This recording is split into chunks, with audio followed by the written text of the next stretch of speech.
Alright, hello everyone, welcome back to my channel. So today I'm going to be talking about a design I made in order to bring awareness to human trafficking. January is Awareness Month for Human Trafficking and many other things as well. Every month always has awarenesses for multiple different things or causes or issues. But the one I wanted to focus on was human trafficking. So according to Google's dictionary definition for human trafficking, they say that it is the unlawful act of transporting or coercing people in order to benefit from their work or service, typically in the form of forced labor or sexual exploitation. So in simpler terms, for me to better understand and from what I've learned about human trafficking, I would say that it's the manipulation of a person in order to force them to do sexual labor or exploitation. So I feel like from every story I've heard, there's always a person that was manipulated and then they're put in a situation that is very hard for them to get out of, and they end up having to do a lot of sexual favors or end up doing prostitution because they have no other choice.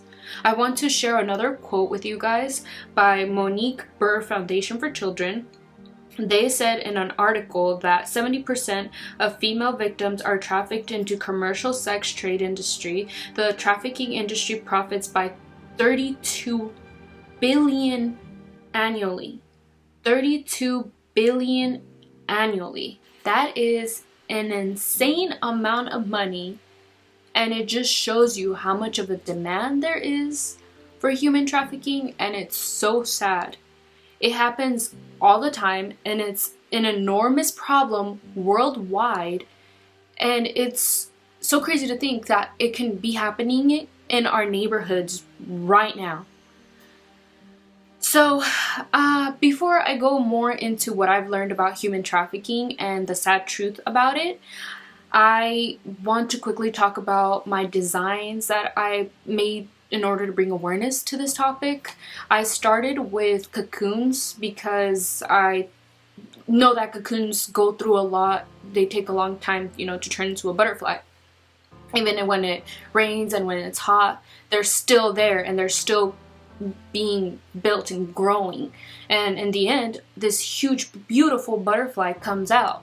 So I thought that the first design I wanted to make of cocoons in the back of the shirt and different objects hurting the cocoons, like fire, nails, anything like that hurting a cocoon, but in the end this huge butterfly emerges at the bottom. But when I was doing that design, I didn't like how the cocoons were looking. It was kind of hard to draw objects hurting the cocoon. And in the front I was going to do another butterfly. So this is the first time I do a design that has two different graphic designs, one in the front and one in the back, so two of them. And the second design that I was starting to do was of an abstract butterfly, so I wanted to do half realistic butterfly and half abstract butterfly, but I wasn't sure how the cocoon idea was gonna work with this abstract style. How was I gonna make the objects abstract? And it just, the abstract versus the realistic didn't go well together. So then the third design that I decided to do was half cocoon, half butterfly, to show different people, but also the same idea that we grow and we go through all these struggles like rain and weather. That's just a metaphor for, anything that we struggle with day to day. And in the end, I didn't like that idea because it didn't look right. Like half cocoon and half butterfly just didn't look good to me. So then I decided, finally, I was gonna commit to a design. I worked on it for 9 hours, and it was half realistic butterfly and half doodle butterfly, which the doodles were of objects of certain categories of people that were more vulnerable to human trafficking. So I read an article about in USA Today. One of them was, they have multiple on human trafficking, but one of them, I want to share a quote with you guys. In the article, January is National Slavery and Human Trafficking Prevention Month, what it is and what are the signs. USA Today states, according to the White House, the people most vulnerable to human trafficking in the US include youth in the welfare and juvenile justice system, runaway, and homeless youth, undocumented immigrants, people of color, LGBTQ+, people with disabilities, and people with substance use disorder.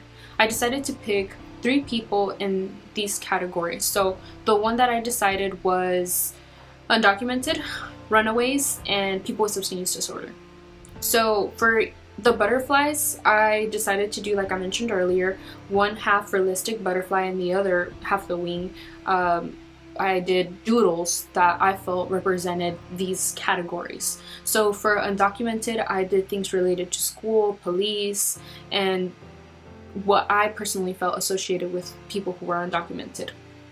And for the substance use disorder, I did things like needles, pills, alcohol, but at the same time wrote recovery, because people who are fighting substance use, they can definitely find the way back to recovery. And for the last butterfly, I did doodles like sneakers, train tracks, backpack, things that, like I mentioned, are associated with that category. So I didn't fall in love with this design, even though I worked on it for a very long time. Something just didn't feel right, and I decided I wanted to do something completely different. So I started again for the last time.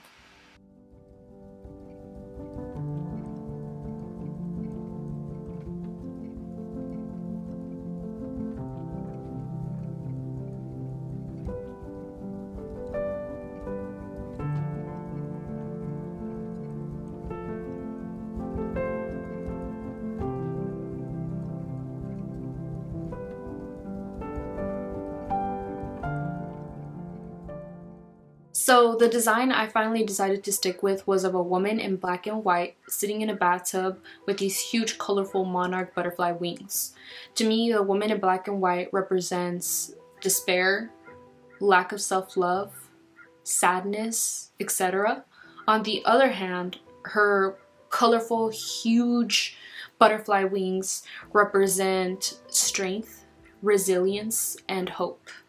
Hey guys, I completely forgot to mention the design I created for the front of the shirt.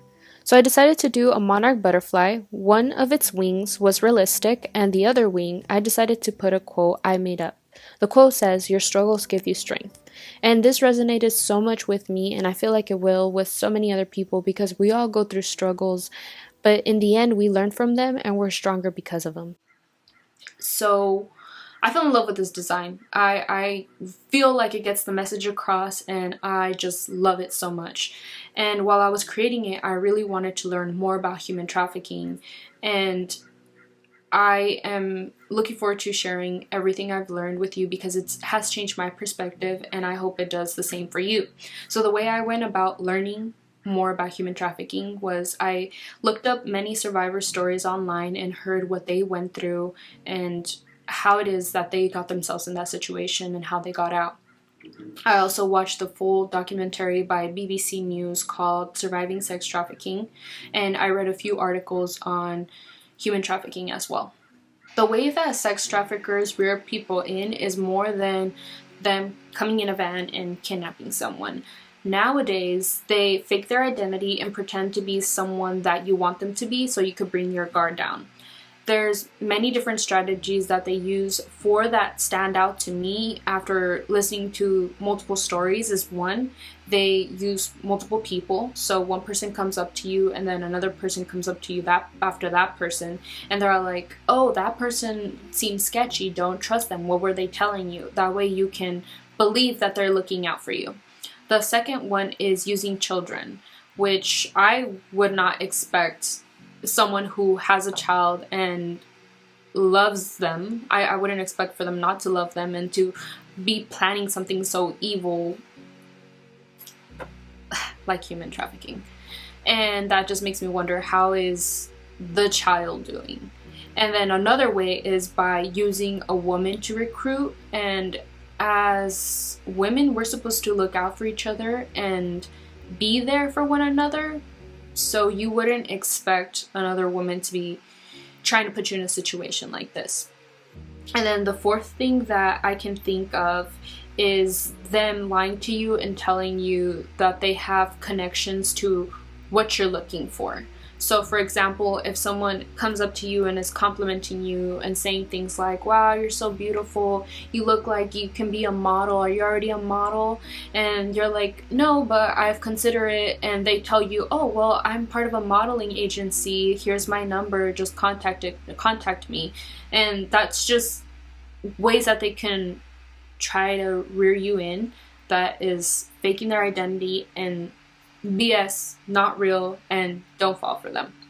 But once women do fall for these kinds of things, it's hard for them to get out because their lives are threatened every day. And then some of them, it starts messing with them psychologically. So they start believing that they were meant to do these things and that they're not better at anything and they don't matter, no one cares about them.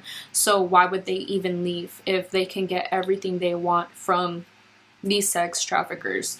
Which is not true, and it's very sad, but that's the truth. Okay, so now I'm gonna be giving 3 different survivor stories. We're gonna start with Rebecca Bender, and I came across her on YouTube, and her story starts with her talking about how she was a high-performing student and she was getting ready to go to college when she found out that she was pregnant, and it changed her whole life. She ended up meeting a guy during this time that promised her all her dreams, and he seemed like a really, really good guy. And she even introduced him to her family, and everything seemed good until he told her that they had to move to Las Vegas because he was a record producer. That was the capital of entertainment, so they had to move. She ended up going with him, and when she got there, he forced her into prostitution and said that she had to pay back how much he spent on her during 6 months of them dating. And if not, her daughter's life was being threatened. So she did what she was told, and you can hear more about her story on YouTube. She also has a website where she talks about her story. She wrote a book, and I would recommend you hearing her story because there's a lot more details. And to me, it is really crazy that someone would lie about their life for 6 months and could manipulate someone like this, and no one saw any red flags. And even when she got in that situation, I would have felt like there had to be some way she could have left, but there wasn't, because her daughter's life was being threatened. She wouldn't be able to see her daughter again if she didn't do what she was told. So Rebecca is definitely a very, very strong survivor with an amazing story, and I applaud her for that. So the next survivor I'm going to be talking about is Elizabeth Fraser. She was trafficked by her parents, and the most earliest memory she can remember being trafficked was when she was 4. Her mom was waiting outside for her in the car while she was sent into a hotel room with men, and she already knew what to do with them by this age and this memory. And then she would return to the car with a package for her mom. And they told her that she was special and that's why she was able to do these things. And she also did these things in order to receive love. And when she got older in high school, she started realizing that something was wrong and that what she was doing wasn't right. And her teacher showed her a different kind of love that made her also start questioning why she was doing these things, and making her realize that she didn't have to do these things to get love. So she tried getting out of the cycle, and it was such a big part of her identity that when she stopped doing these things, she felt like she lost who she was, and she attempted suicide because of it. And luckily she didn't. It was a failed suicide, so I'm glad that she's here still with us today, able to share her story with everyone and inspiring many people who have suffered from human trafficking, and also has brought awareness to human trafficking. So I would definitely recommend listening to her story. She did an interview with Ed on YouTube. You can definitely check that out. I listened to the whole thing, and it goes more in depth on her emotions and her story, and I would definitely recommend listening to that interview. And my thoughts on this story was that I can't believe her parents would do that to her. It's very sad, and I also was so shocked that it was a big part of her identity, and it messed with her so much psychologically that she felt like she couldn't be here anymore because she didn't know who she was, and if she wasn't doing that, it didn't feel right to her. And she dealt with so much, and her story was so like amazing to hear what she had gone through, and for her to be able to overcome it is what was amazing. And her story is just so crazy, and I'm very thankful to have heard it. Okay, so lastly, I'm going to talk about Whitney. I found her story on YouTube, and she was human trafficked when she was 13. She was in the foster system, and she didn't want to live with her grandma, and she didn't have the best relationship with her dad, so she ended up running away, and she was either sleeping on the street or late at night in the streets, and a guy approached her and promised her what she wanted, what she was urging for, which was safety, assurance, education, and a better future with him and his wife. And she was gullible, innocent, and rebellious, so she went with this man that ended up selling her, and she had to do a lot of things that she didn't want to do, and she went through so much that I wish no one would ever have to go through. And her story is very personal, and she goes into detail about it, but she has also overcame all those emotions she's dealt with over the years, because it has been a long time. When she's opening up about her story, she's 31 in the video, and this all happened to her when she was 13 within a week. So I would definitely recommend listening to her story on YouTube as well. And my thoughts on this story is that it's relatable. When we're at a young age, we definitely are more innocent, and we believe what people tell us. And I just imagine the people at a really young age falling for these things, and I just want to help them. And that's why I'm going to go into 5 different things that we can do to prevent human trafficking. So the first one that I would say would be beware of your surroundings. So make sure that you, your friends, and your family members are safe, because you never know when someone can be a victim of human trafficking. The second thing would be to call the human trafficking phone number, which I will put in this video. If not, also call the police department if you see something suspicious. The third thing would be to look out for people who are more vulnerable to human trafficking. I will put the list of these kinds of people in the video as well. And the fourth thing, I would say to look out for warning signs for human trafficking. There's so many signs. One of them can be like tattoos, because that's branding that human traffickers put on women. Another thing would be if someone seems to be thinking about like a script and they're going off of that, or they're not talking too much. And another thing could be if they look like they haven't been eating, they have malnutrition. And there's so many different things that we can look out for and to see that someone is possibly being human trafficked. And the last thing overall would be to educate yourself. because I didn't know all these things until I started learning about human trafficking. And if we're not educated, then how are we supposed to know what we're supposed to look out for?